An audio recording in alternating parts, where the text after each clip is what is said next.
Hi, welcome to CMMC Automation. On this channel, we share with you tips on how to automate your CMMC compliance efforts using ChatGPT to save your company considerable time and resources. My name is Derek Phillips. I am the president and founder of Aspire Cyber. We specialize in helping small defense contractors prepare for their CMMC assessments. Also, I am a certified CMMC assessor and instructor. Let's get to the content. In this video, I'll be showing you how to use GPT-4 to automate your CMMC compliance activities for AC.L2-3.1.16 wireless access authorization. This practice is pretty straightforward, where essentially if your physical office has Wi-Fi, so your corporate Wi-Fi, you want to make sure that any devices accessing your corporate Wi-Fi are authorized before they're permitted access. So whether that is your employees' BYOD devices, any corporate devices, or maybe you have visitors, any devices that's accessing your wireless network, then you want to ensure that you're authorizing those devices prior to granting them access. If we jump into the CMMC Level 2 Assessment Guide, we see for 3.1.16, so you want to authorize wireless access prior. That's the key, prior to allowing such connections. Then we have 2 assessment objectives. Then we have a little more context down here in the further discussion section. So guidelines may include the following. So we got the different types of devices, corporate or privately owned, configuration requirements of the devices, and authorization requirements before granting such connections. Doing your CMMC Level 2 assessment, that's what the assessor is going to be looking for, evidence that if you do have a wireless network, before granting access, you have controls around identifying which devices are accessing your systems, making sure they satisfy those requirements before granting the access. If you are a remote company, everyone works from home, then this practice may be out of scope or not applicable, but it's still a best practice. To any practice that's not applicable, still recommended to mark it as met, and then just show why it's out of scope. Otherwise, the DoD has a formal process for contacting the DoD CIO directly to request official practices to be not applicable. So that unless you go through that process, and in that case, if you do get that approval from the CIO, from DoD CIO, then you can mark it as not applicable and show the evidence to the assessor doing your CMMC Level 2 assessment, and they'll mark it as not applicable. However, I would take the approach as marking it as met, and then being able to demonstrate why this practice is out of scope.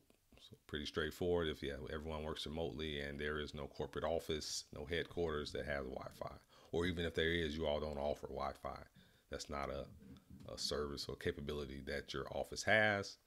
Then that would be another obvious example of why it's not in scope. Let's jump to our trusty consultant, GPT-4. We're still in that same conversation we're using for all of the NIST 800-171 practices, just so that GPT-4 remembers our conversation and all of the previous guidance that it provided, and also the context that we provided GPT-4. Paste in that initial prompt to prime GPT-4, let it know that, hey, we're focusing on 800-171 practices and assessment objectives.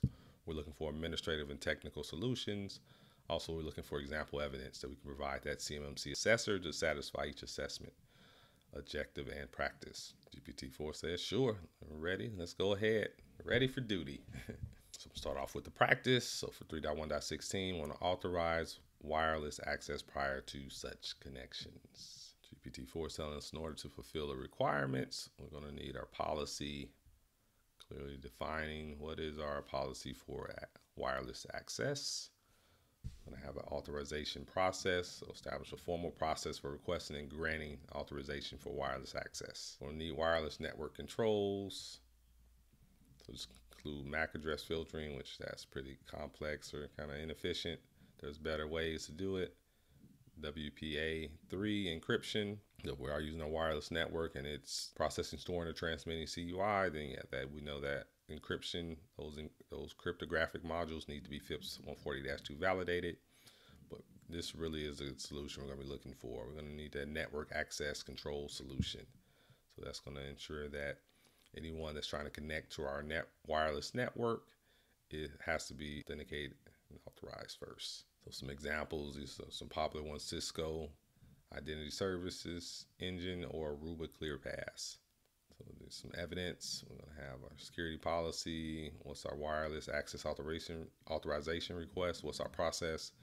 And then our network access control logs showing any device accessing our wireless network is first identified and then authorized following our formal process. Next, the first assessment objective, we have wireless access points are identified. So we need to identify all of our wireless access points in our office. We don't want to have any rogue wireless access points.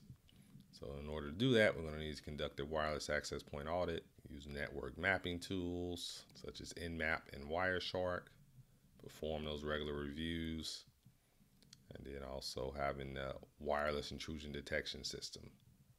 So this is probably the first time we've seen this control referenced in the guidance from GPT-4. But yeah, this is a technical solution that we could implement to make sure that we don't have any rogue wireless access points. Potentially, you can have employees bringing in their own wireless access point, having their own Wi-Fi essentially set up on the network. We wouldn't want that to happen. That would certainly result in this practice being marked as not met on an assessment. All right, then we have wireless access is authorized prior to allowing such connections. And we'll keep emphasizing prior. That wireless access policy. We need to detail, okay, what are the rules for granting wireless access? What are the user requests? So prior to granting access, the user needs to submit an access request that needs to be approved by IT. Just an example. Device authentication, 802.1x authentication. Do we have our network access control solution? And make sure we're maintaining a record of authorization. All authorizations for audit purposes. I do have a follow-up prompt though. I'm gonna say, all right, break down the steps for a user access request, that process. So first we need to have a submission of the request, that employee or contractor. Could be for a specific software application or network segment. It could be made via a dedicated portal or ticketing system. We'll have to have that manager's approval. Maybe IT security need to review the request. Then we have someone provisioning the access, notification of access. So the user is notified the access has been provisioned, and then documenting audit.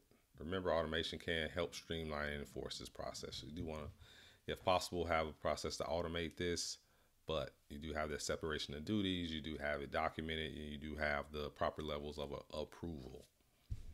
This kind of breaks down that process for you. All right, it's pretty straightforward. So as a certified CMMC provisional assessor and instructor, I am satisfied with the guidance that GPT-4 has provided. It certainly is adequate to get you started, get you on the right track towards satisfying this practice and assessment objective. We're going to close it out as we do with all our videos in this series with prompting GPT-4 to give us a project plan so we can take action today. And all the guidance you provided in this conversation for 3.1.16, outlining the project plan, giving us administrative and technical solutions. Policy, access request process, which we walk through that step by step. Training, always going to need training. Yeah, can't expect just employees to automatically know what to do. And just because you're writing a policy doesn't mean they know what to do. You need to make sure you train them as well. Managers are going to need training also. That's where kind of that role-based training. Make sure they know what their responsibilities are. IT security training, monitoring, certainly need to monitor, okay, what devices are accessing the wireless network. And always improvement, opportunity to improve the process. So there you go. You have your project plan for 3.1.16. Time to get to work. Got to implement it. GPT-4 is not going to implement it for you unless you're a programmer and can use the API to handle some of the automation. Well, I hope that you got value from watching this video and that you will leverage GPT-4 to help you with your CMMC compliance journey. If you have any comments or feedback, I invite you to leave them in the comments section. I'm always happy to hear from you. Also, you can contact me directly at dphillips@aspirecyber.com. I love talking CMMC, so yeah, let me know what your questions are.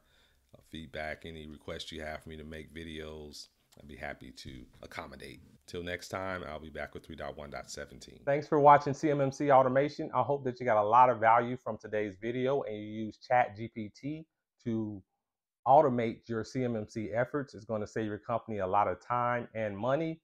If you have any questions, don't hesitate to reach out to me at Aspire Cyber. Also, you can leave your questions in the comments down below. Be sure to subscribe because it helps out this channel immensely. I really appreciate it, and good luck to you on your CMMC journey.